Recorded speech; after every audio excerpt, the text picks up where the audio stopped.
오늘은 성금요일입니다.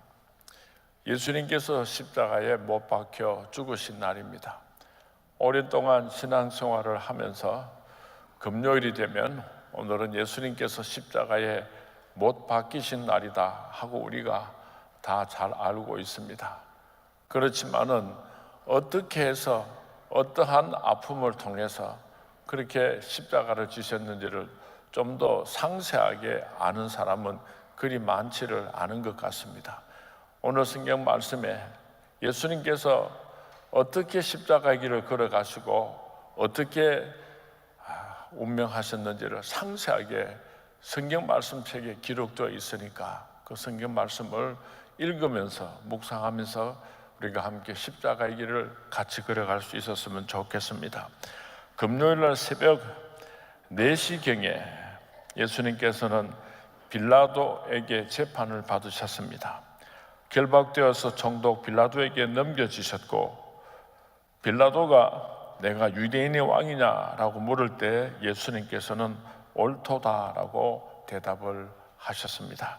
마태복음 27장 1절에서 14절까지 말씀, 우리 예수님께서 재판받으시는 그 장면을 생각하면서 우리 같이 한번 성경 말씀을 한 목소리로 봉독하도록 하겠습니다. 시작. 새벽에 모든 대제사장과 백성의 장로들이 예수를 죽이려고 함께 의논하고 결박하여 끌고 가서 총독 빌라도에게 넘겨주니라.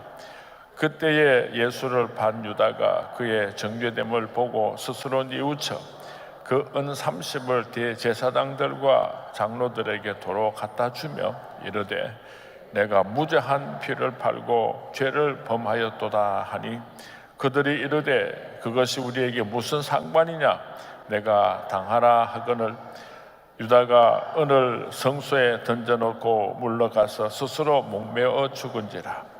대제사장들이 그 은을 거두며 이르되 이것은 핏값이라 성전고에 넣어둠이 옳지 않다 하고 의논한 후 이것으로 토기장이의 밭을 사서 나그네의 묘지를 삼았으니 그러므로 오늘날까지 그 밭을 피밭이라 일컫느니라. 이에 선지자 에레미야를 통하여 하신 말씀이 이루어졌나니 일렀으되 그들이 그 가격 매겨진 자 곧 이스라엘 자손 중에서 가격 매긴 자의 가격 곧 은 30을 가지고 토기장의 밭값으로 주었으니 이는 주께서 내게 명하신 바와 같으니라 하였더라. 예수께서 총독 앞에 섰음에 총독이 물어 이르되 내가 유대인의 왕이냐?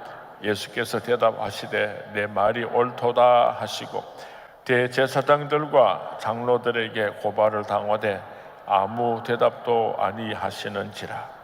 이에 빌라도가 이르되 그들이 너를 쳐서 얼마나 많은 것으로 증언하는지 듣지 못하느냐 하되 한마디도 대답하지 아니하시니 총독이 크게 놀라워하더라. 새벽 4시에 예수님께서는 빌라도 앞에서 재판을 받으시고 이제 6시부터 예수님께서는 십자가의 길을 걸어가셔야 했습니다. 채찍질하고 십자가에 못 박도록 군병들에게 예수님을 넘겨줍니다. 군병들이 예수님의 옷을 벗기고 홍포를 입혔습니다. 가시면류관을 씌우고 희롱을 했습니다. 군병들이 예수님에게 침을 뱉고 갈대로 머리를 때렸습니다. 희롱을 다 한 후에 홍포를 벗기고 예수님의 옷을 입혔습니다. 구레네 사람 시몬에게 십자가를 지게 했습니다. 십자가에 못 박으려고 골고다로 끌고 갔습니다. 슬피 우는 여자들에게 너희 자녀를 위하여 울라고 하셨습니다. 예수님을 끌고 골고다에 도착했습니다. 모략탄 포도주를 마시게 하려 하나 마시지 아니하셨습니다. 이런 과정들을 겪으시면서 예수님께서 십자가의 길을 걸어가셨던 것입니다. 마태복음 27장 26절에서 34절 말씀, 십자가의 길을 걸어가는 예수님을 생각하면서 우리 같이 한번 봉독합니다. 시작. 이에 바라바는 그들에게 놓아주고 예수는 채찍질하고 십자가에 못 박히게 넘겨주니라. 이에 총독의 군병들이 예수를 데리고 관정 안으로 들어가서 온 군대를 그에게로 모으고 그의 옷을 벗기고 홍포를 입히며 가시관을 엮어 그 머리에 씌우고 갈대를 그 오른손에 들리고 그 앞에서 무릎을 꿇고 희롱하여 이르되 유대인의 왕이여 평안할지어다 하며 그에게 침뱉고 갈대를 빼앗아 그의 머리를 치더라. 희롱을 다 한 후 홍포를 벗기고 도로 그의 옷을 입혀 십자가에 못 박으려고 끌고 나가니라. 나가다가 시몬이란 구레네 사람을 만나매 그에게 예수의 십자가를 억지로 지워 가게 하였더라. 골고다 즉 해골의 곳이라는 곳에 이르러 썰get한 포도주를 예수께 주어 마시게 하려 하였더니 예수께서 맛보고 마시고자 하지 아니하시더라. 이렇게 십자가 길을 걸어가신 예수님께서는 오전 9시경에 십자가에 못 박히시게 됩니다. 예수님의 머리 위에 유대인의 왕 예수라고 하는 패를 붙입니다. 두 강도를 좌우편에 못 박아 세웁니다. 예수님께서 저희들의 죄를 사하여 주옵소서 기도하셨습니다. 예수님의 옷을 군병들이 제비 뽑아 나누어 가졌습니다. 예수님께서 모친에게 요한을 부탁했습니다. 요한에게 모친을 부탁했습니다. 예수님께서 요한의 어머니라 말씀하셨습니다. 누가복음 23장 38절에서 43절 말씀, 십자가 위에 달려 계시는 예수님의 모습을 생각하면서 우리 함께 봉독합니다. 시작. 그의 위에 이는 유대인의 왕이라 쓴 패가 있더라. 달린 행악자 중 하나는 비방하여 이르되 내가 그리스도가 아니냐 너와 우리를 구원하려 하되, 하나는 그 사람을 꾸짖어 이르되 내가 동일한 정죄를 받고서도 하나님을 두려워하지 아니하느냐. 우리는 우리가 행한 일에 상당한 보응을 받는 것이니 이에 당연하거니와 이 사람이 행한 것은 옳지 않는 것이 없느니라 하고요. 이르되 예수여 당신의 나라에 임하실 때에 나를 기억하옵소서 하니 예수께서 이르시되 내가 진실로 내게 이르노니 오늘 내가 나와 함께 낙원에 있으리라 하시니라. 아멘. 예수님께서는 오전 9시에 십자가에 매달리셔서 오후 3시까지 고통을 당하셨습니다. 오후 3시경에 예수님께서 십자가상에 실언의 말씀을 하셨습니다. 아버지 저들을 사하여 주옵소서. 자기들이 하는 것을 알지 못하나이다. 여자여 보소서 아들이니이다. 보라 내 어머니라. 엘리 엘리 라마 사막다니 내가 목마르다. 아버지여 내 영혼을 아버지 손에 부탁하나이다. 다 이루었다. 이렇게 십자가 위에서 7마디를 남기시고 큰 소리를 지르고 운명하셨습니다. 그때 성소 휘장이 둘로 찢어졌습니다. 땅이 진동하고 바위가 터졌습니다. 51절 말씀에 보면은 마태복음 27장 51절 말씀에 이에 성소 휘장이 위로부터 아래까지 찢어져 둘이 되고 땅이 진동하며 바위가 터졌다고 기록하고 있습니다. 새벽 4시부터 예수님께서는 그 힘들고 어려운 십자가의 길을 걸어가셨고 마침내 오후 3시경에 십자가 위에서 운명하셨습니다. 예수님께서 이 땅에 계실 때에 예수님께서 수많은 기적을 행하시고 또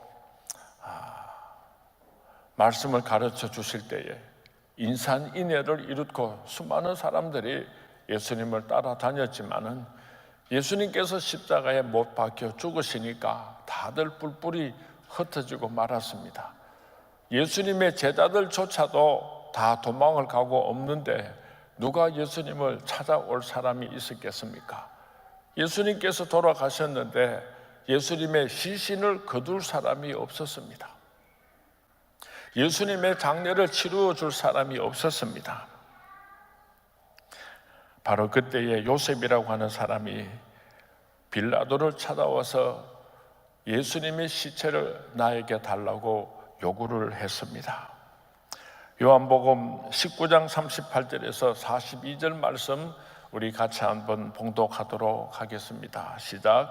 아리마대 사람 요셉은 예수의 제자이나 유대인이 두려워 그것을 숨기더니 이 일 후에 빌라도에게 예수의 시체를 가져가기를 구하며 빌라도가 허락하는지라. 이에 가서 예수의 시체를 가져가니라. 일찍이 예수께 밤에 찾아왔던 니고데모도 모략과 침향 섞은 것 100리터쯤 가지고 온지라. 이에 예수의 시체를 가져다가 유대인의 장례 법대로 그 향품과 함께 세마포로 샀더라. 예수께서 십자가에 못 박히신 곳에 동산이 있고 동산 안에 아직 사람을 장사한 일이 없는 새 무덤이 있는지라. 이날은 유대인의 준비일이요 또 무덤이 가까운 거로 예수를 거기 두니라. 빌라도가 아리마대 사람 요셉에게 묻습니다. 너는 왜 예수의 시체를 달라고 하느냐?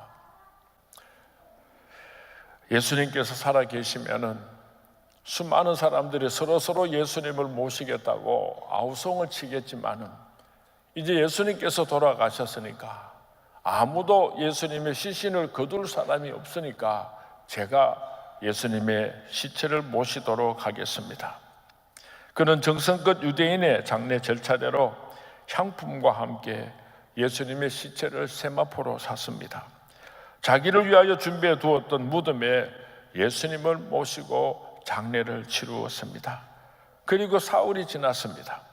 무덤이 터지고 예수님께서 사망 권세 깨뜨리시고 죽은 자 가운데서 부활하셨습니다. 죽은 후에 부활하는 인류 최초의 사건이 아리마대 요셉의 무덤에서 이루어진 것입니다. 인류 역사상 가장 비참한 날이 있다고 한다면 그것은 우리 인간들이 선악과를 따먹는 날이었습니다. 인류 역사상 가장 영광스러운 날이 있었다면 예수님께서 부활하시는 날입니다. 이 놀라운 부활의 사건이 어디에서 이루어졌는가 하면은 아리마대 요셉의 무덤에서 이루어졌습니다. 이 사건 속에는 매우 중요한 영적인 의미가 있습니다. 성경의 흐름을 보면은 예수님의 부활은 마땅히 베드로의 안방에서 이루어졌어야 할 것입니다. 예수님의 부활은 마리아의 집에서 이루어졌어야 할 것입니다. 그런데 놀랍게도 아리마대 요셉의 무덤에서 이루어졌습니다.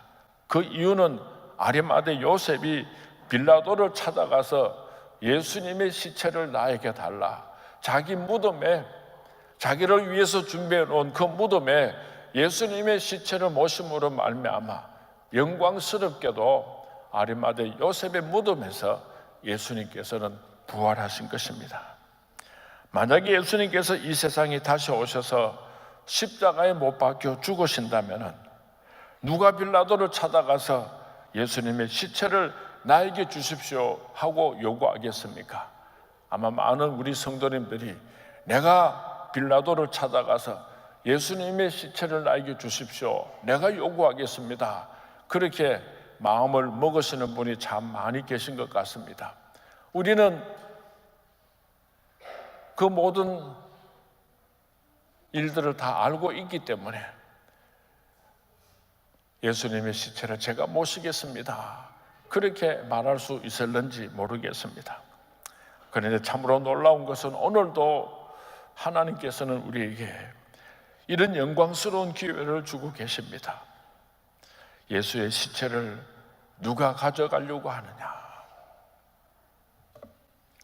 예수님의 시체를 나에게 달라. 예수님의 시체는 어떤 의미를 가지고 있습니까? 첫 번째로 사도 바울은 그것을 골로새서 1장 24절에서 그리스도의 남은 고난을 예수님의 시체라고 이해를 했습니다. 나는 이제 너희를 위하여 받는 괴로움을 기뻐하고 그리스도의 남은 고난을 그의 몸된 교회를 위하여 내 육체에 채우노라. 예수님께서는 이미 부활하셔서 천국에 가셨지만은 그의 몸된 교회는 아직 이 땅에 남아 있습니다. 그리스도의 몸인 교회를 잘 모시면은, 예수님께서 부탁하신 사명을 잘 감당하면은 예수님의 시체를 모시는 그런 삶을 우리가 살아가게 되는 것입니다. 땅끝까지 이르러 복음의 증인이 되어달라고 주님께서 우리에게 부탁하셨습니다. 내 이웃을 내 몸과 같이 사랑해달라고 주님께서 우리에게 부탁하셨습니다. 전도하고 선교하고 어려운 이웃들을 사랑하고 섬기면서 살아가는 것은 오늘 예수님의 시체를 우리가 모시고 살아가는 그런 아름다운 삶이 되는 것입니다. 교회가 부흥될 때는, 교회가 은혜스러울 때는 서로 앞다투어서 봉사를 잘 하다가 교회가 어려워지면은 뿔뿔이 다 도망가는 경우를 종종 보게 됩니다. 진짜 예수님의 제자는 주님의 몸 된 교회가 어려울 때에, 많은 사람들이 피해갈 때에 예수님의 시체를 나에게 달라고 요구하는 사람입니다. 진짜 향나무와 가짜 향나무는 언제 차이가 납니까? 도끼로 내려쳤을 때에 진짜 향나무에서는 향기가 나는 것입니다.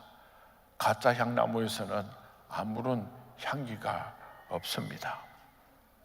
두 번째로 예수님의 시체는 무엇을 의미하는가 하면은 내 몫에, 하나님께서 부탁하신 내 몫의 십자가가 바로 오늘 이 시대를 살아가는 우리들의 예수님의 시체를 의미하는 것입니다. 마태복음 16장 24절에서 예수님 말씀하시기를, 이에 예수께서 제자들에게 이르시되 누구든지 나를 따라오려거든 자기를 부인하고 자기 십자가를 지고 나를 따를 것이니라. 예수님께서 말씀하셨습니다. 내 몫의 십자가가 누구든지 다 있습니다. 너무 무겁습니다. 너무 고통스럽습니다. 던져버리고 싶습니다. 얼마나 힘들고 어려워하고 있습니까? 그것이 바로 오늘 예수님의, 나에게 부탁하신 예수님의 시체라고 생각을 하고 즐거운 마음으로, 불평하지 말고 내 몫의 십자가를 잘 지고 주님 뒤를 따라가는 저와 여러분이 될 수 있기를 주님의 이름으로 축원을 드립니다. 아리마대 요셉, 이 사람은 평소에는 잘 나타나지 않았던 사람입니다. 요한복음 19장 38절 말씀에 보면은 아리마대 사람 요셉은 예수의 제자이나 유대인이 두려워 그것을 숨기더니 이 일 후에 빌라도에게 예수의 시체를 가져가기를 구하며 빌라도가 허락하는지라. 이에 가서 예수의 시체를 가져가니라. 아리마대 요셉은 자기가 예수님의 제자라고 하는 것을 공개적으로 드러내지 못했던 사람입니다. 그런데 예수님께서 십자가에 못 박혀 죽으신 이 사건을 계기로 자신이 예수님의 제자임을 당당하게 드러내었던 사람입니다. 예수님께서 십자가에 못 박혀 죽으셨을 때에 예수님의 제자들이 발을 동동 굴렀을 것입니다. 예수님을 사랑하는 수많은 성도들이 발을 동동 구르면서 어찌하면 좋을꼬, 어찌하면 좋을꼬, 안타까워서 눈물을 흘렸을 것입니다. 그러나 예수의 시체를 나에게 주십시오 요구하는 사람은 아리마대 요셉이었습니다. 주님의 몸된 교회가 어려울 때 피해가지 아니하고 예수의 시체를 나에게 달라, 예수님께서 내게 부탁하신 내 몫의 십자가를 지고 걸어갈 때에 불평하지 아니하고 예수의 시체를 나에게 주십시오. 이런 성도님들이 되셔서 부활의 기적의 주인공들이 될 수 있기를 주님의 이름으로 축원을 드립니다. 기억하시기 바랍니다. 부활의 기적이 일어난 것은 베드로의 안방이 아니라 아리마대 요셉의 무덤이었습니다. 왜냐하면 아리마대 요셉이 자기를 위해서 준비했던 무덤에 예수님을 모셨기 때문입니다. 예수님의 시체를 나에게 달라. 아리마대 요셉의 기적이 오늘 우리 서문의 성도님들에게 일어날 수 있게 되기를 주님의 이름으로 축원을 드립니다. 이 시대의 아리마대 요셉이 바로 여러분들이 될 수 있기를 주님의 이름으로 축원을 드립니다. 오늘 우리가 같이 기도할 때에 주님의 몸된 교회, 예수님의 시체를 나에게 주십시오. 예수님께서 내게 부탁하신 내 몫의 십자가 잘 지고 가겠습니다. 그렇게 기도하고 그렇게 하나님 앞에 약속드릴 때에 오늘 부활의 기적의 사건이 나에게도 이루어지게 될 줄로 믿습니다. 한 가지 꼭 기억해야 할 것이 있습니다. 그것이 무엇인가 하면은 어두운 사흘을 기다려야 한다고 하는 것입니다. 당장에 부활을 하는 것이 아니라 죽음 가운데서 사흘이 지나야 예수님께서 부활하셨던 것처럼 오늘 저와 여러분이 예수님의 시체를 지고 간다고 할지라도 무덤 속에 들어갔다가 나오는 아픔이 있다는 것을 기억하시기 바랍니다. 동네 사람들이, 주위에 많은 사람들이 아리마대 요셉을 보고 비웃었을 것입니다. 무슨 짓을 그렇게 하는 거야? 죽으려고 환장을 해서. 아리마대 요셉은 성경 말씀에 관원이었다고, 부자였다고 기록을 하고 있습니다. 예수님의 시체를 가지고 가다가 그것 때문에 관직에서 쫓겨날 수도 있고 예수를 믿는다고 하는 이유로 세상 사람들에게 멀매를 맞고 죽임을 당할 수도 있었습니다. 그럼에도 불구하고 아리마대 요셉은 빌라도를 찾아가서 예수의 시체를 나에게 달라고 요구했습니다. 진정으로 부활의 주인공이 되기를 원한다면 나의 모든 것을, 생명까지도 아낌없이 주님을 위하여서 바칠 수 있어야 부활의 주인공이 된다는 것을 우리가 기억했으면 좋겠습니다. 이제 말씀을 맺습니다. 베드로는 부활하신 예수님 앞에서 부끄러워서 얼굴을 들 수가 없었을 것입니다. 사도 요한도 유구무원 할 말이 없었을 것입니다. 그러나 영광스러운 한 사람이 있었습니다. 그 이름은 아리마대 요셉입니다.